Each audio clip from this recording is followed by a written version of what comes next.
आइए हम लोग प्रभु को धन्यवाद दें आज के इस दिन के लिए जो प्रभु ने हमें प्रदान किया है। और ये प्रभु का हमारे लिए एक वरदान है कि आज उन्होंने एक और नया दिन हमें प्रदान किया है। हम अपने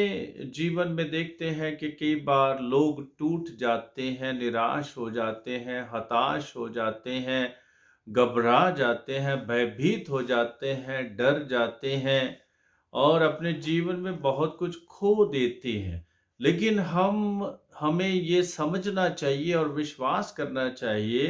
कि जो अभी भी है, प्रभु उसका प्रयोग करते हैं और उसी से फिर जीवन की नई शुरुआत होती है। जो हमारे जीवन में हमने खो दिया है, हो सकता है वो बहुत ही भयानक हो सकता है बहुत ही बुरा हो सकता है बहुत ही दर्दनाक हो, लेकिन जो हमारे पास अभी भी है, वो बहुत ही शक्तिशाली है और उसका प्रयोग प्रभु स्वयं करते हैं ताकि हम फिर से उभर कर ऊपर आएँ और फिर से हमारा निर्माण हो और हम प्रभु की राहों पर चलने के योग्य बन जाएं। तो चमत्कार इसमें नहीं है कि जो हमने खो दिया है, लेकिन चमत्कार अभी भी उसमें है जो हमारे पास है और जो हम हैं। हो सकता है हमने बहुत पाप किए हैं, हो सकता है हमने बहुत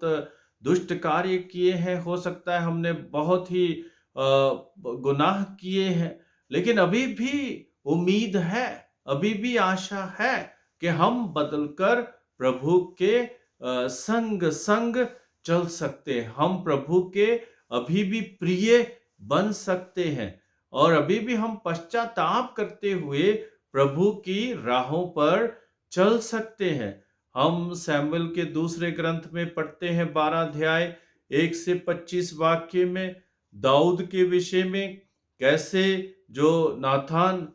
जो नबी है कैसे आकर दाऊद को समझाते हैं और दाऊद को बताते हैं कि उन्हें पश्चाताप करने की आवश्यकता है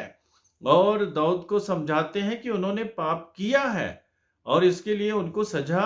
मिलेगी। लेकिन जब दाऊद जो है पश्चाताप करता है तो पूरी बात ही बदल जाती है और हम देखते हैं कि जब दाऊद पश्चाताप करता है और उसके जीवन में फिर से खुशी लहराती है। तो इसलिए भले ही दाऊद ने पाप किया, गुनाह किया, लेकिन जब उसने पश्चाताप किया, जब उसने अपने पाप को मान लिया, अपने गुनाह को मान लिया और प्रभु के सामने नतमस्तक हो गया, प्रभु की आराधना की, उपासना की और पश्चाताप करते हुए प्रभु के चरणों में आ गया, तो दाऊद को क्षमा किया गया। वैसे ही हमारे जीवन में भी होता है जब हम पाप गुनाह करते हैं, प्रभु से दूर चले जाते हैं और जब हम समझते हैं कि हमने गुनाह पाप किया है, हमें प्रभु के चरणों में आना है और पश्चाताप करते हुए प्रभु के सामने उपस्थित होना है। और जब हम पश्चाताप करते हैं, तो जो हम हैं, प्रभु उसका प्रयोग करते हैं दूसरे लोगों के लिए, आशीष के लिए और प्रेम के लिए, न्याय के लिए, क्षमा के लिए और दूसरे लोगों के उत्थान के लिए हमारा प्रयोग करते हैं। तो हम ये ना सोचें कि हमने क्या खो दिया है, लेकिन हम ये सोचें कि हमारे पास अभी भी क्या है जिससे हम आगे बढ़ सकते हैं। हम लोग स्तोत्र ग्रंथ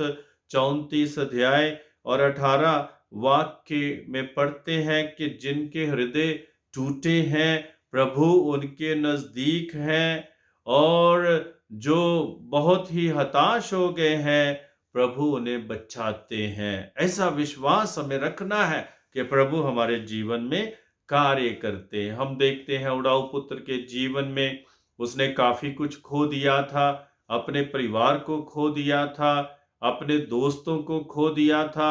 अभी उसके पास कुछ भी नहीं रहा। लेकिन फिर भी जब वो होश में आता है और समझता है कि उसका पिता अभी भी उसके उसे स्वीकार करेगा, उसे अपने पास रखेगा और उसने उसे अपने घर अपनाएगा और वो उठकर अपने पिता के पास जाता है और बताता है कि मैं पापी हूँ, मैंने गुनाह किया है, मैं आपका बेटा कहलाने के योग्य नहीं हूँ, लेकिन फिर भी मुझे एक सेवक के रूप में अपने घर में रख लें। लेकिन पिता उन्हें प्यार करते हैं, भले ही वो बिल्कुल टूट चुका था, हताश हो गया था, निराश हो गया था, बेउम्मीद हो गया था, लेकिन फिर भी पिता उन्हें स्वीकार करते हैं और उनका जीवन, उस उड़ाऊ पुत्र का जीवन वहीं से फिर शुरू होता है। हम समारी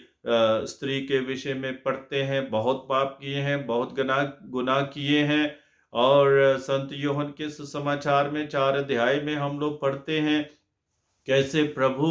कुएं पर उनके साथ बैठकर बातचीत करते हैं, और धीरे धीरे कैसे वो जागृत होती है, अपने जीवन के प्रति जागरूक होती है और समझती है कि उसने पाप किया है और उसे भी पश्चाताप करने की आवश्यकता है। और जब प्रभु उन्हें सब कुछ उसके विषय में बताते हैं तो वो हैरान हो जाती है और वो प्रभु में विश्वास करती कि ये नबी हैं जिन्होंने मुझे सब कुछ बता दिया है। और हम जानते हैं कि उसका जीवन बदल जाता है और वह गांव में जाती है, लोगों को भी प्रभु के विषय में बताती है। जो पहले इसके विषय में सोचती नहीं थी, आज प्रभु के विषय में जाकर प्रभु को बताती है। तो जो भी बचा हुआ है प्रभु उसका प्रयोग करते हैं। हम कितने भी गुनाहगार क्यों ना हो, कितने भी पापी क्यों ना हो, लेकिन जब हम पश्चाताप करते हुए प्रभु के चरणों में आ जाते हैं, उपस्थित हो जाते हैं, तो प्रभु हमारा अपने लिए और अपने लोगों के लिए प्रयोग करते हैं। हम मार्था के विषय में जानते हैं, संत यूहन्ना के सुसमाचार में 11 अध्याय 17 से 44 वाक्य में पढ़ते हैं, और मार्था कहती है कि हाँ प्रभु, मैं विश्वास करती हूँ कि आप मसीह हैं, आप ख्रीस्त हैं, आप ईश्वर के पुत्र हैं, और आप वही हैं जो इस संसार में हमें बचाने के लिए आने वाले हैं, और मैं इस पर विश्वास करती हूँ। तो मार्था ने भाई को खो दिया है और मार्था बेचैन है, मार्था खुश नहीं है और प्रभु से कहती है कि यदि आप यहाँ होते तो मेरा भाई नहीं मरता। और प्रभु कहती कि तू अभी भी क्या विश्वास करती है कि तेरा भाई जीवित होगा। और हम जानते हैं प्रभु लाजरस को जीवित करते हैं और मार्था का प्रयोग करते हैं लोगों के सामने अपना विश्वास प्रकट करने के लिए। संत पेतरुस के बारे में हम लोग जानते हैं कैसे प्रभु का तिरस्कार किया, 3 बार तिरस्कार किया, और लोगों से कहा कि मैं तो उसको जानता भी नहीं हूँ, मुझे उसके विषय में पता भी नहीं है, मुझे कोई जानकारी नहीं है। ऐसा इनकार किया प्रभु को, बिल्कुल उसने प्रभु का इनकार किया, लेकिन प्रभु उसे फिर भी प्यार करते हैं। प्रभु उनकी तरफ देखते हैं और जब आंखों में आंखें डालते हुए प्रभु देखते हैं प्यार से, करुणा से, और पेतरुस रोते हैं, खूब रोते हैं और दिल से रोते हैं, पश्चाताप करते हैं और प्रभु के पास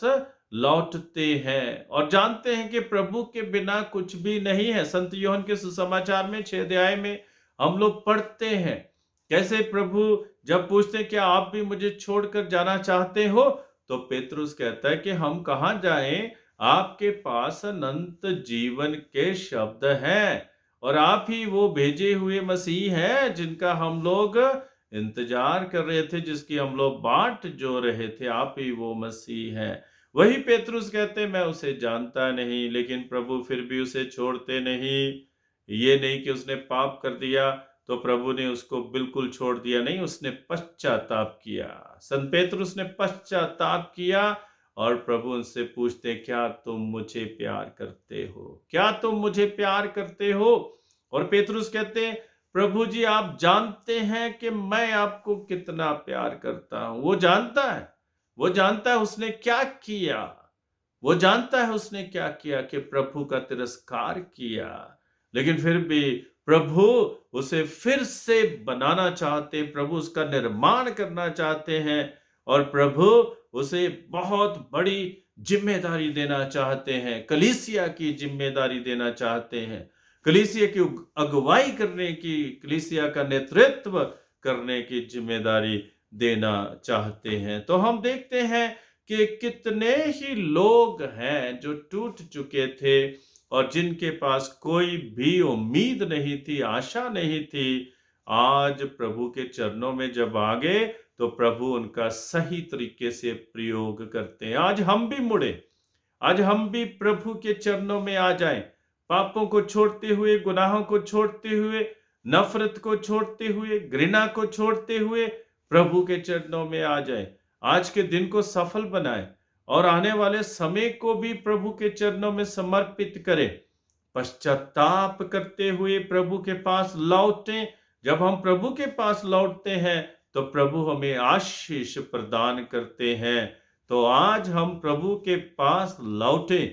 ताकि जो भी हम हैं, जैसे भी हम हैं, प्रभु अवश्य हमारा प्रयोग करेंगे। ये नहीं सोचना है कि अभी मैं बहुत गिर गया हूं, अभी बहुत पाप किए हैं, गुनाह किए हैं, अभी प्रभु मुझे स्वीकार नहीं करेंगे। नहीं, प्रभु जब हम उनके पास लौट जाएंगे, पश्चाताप करते हुए आ जाएंगे, प्रभु अवश्य हमें स्वीकार करेंगे। आज मैं यही प्रार्थना करना चाहता हूं कि जो भी इस वचन को सुने वो प्रभु के पास लौटे और प्रभु की कृपा से भरपूर हो जाए, प्रभु की आशीष से भर जाए, पवित्र आत्मा से भर जाए, ताकि जो भी हम हैं, जैसे भी हम हैं और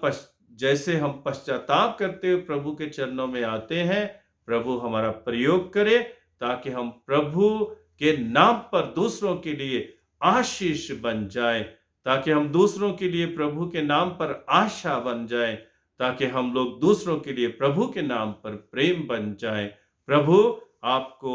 आशीष प्रदान करे।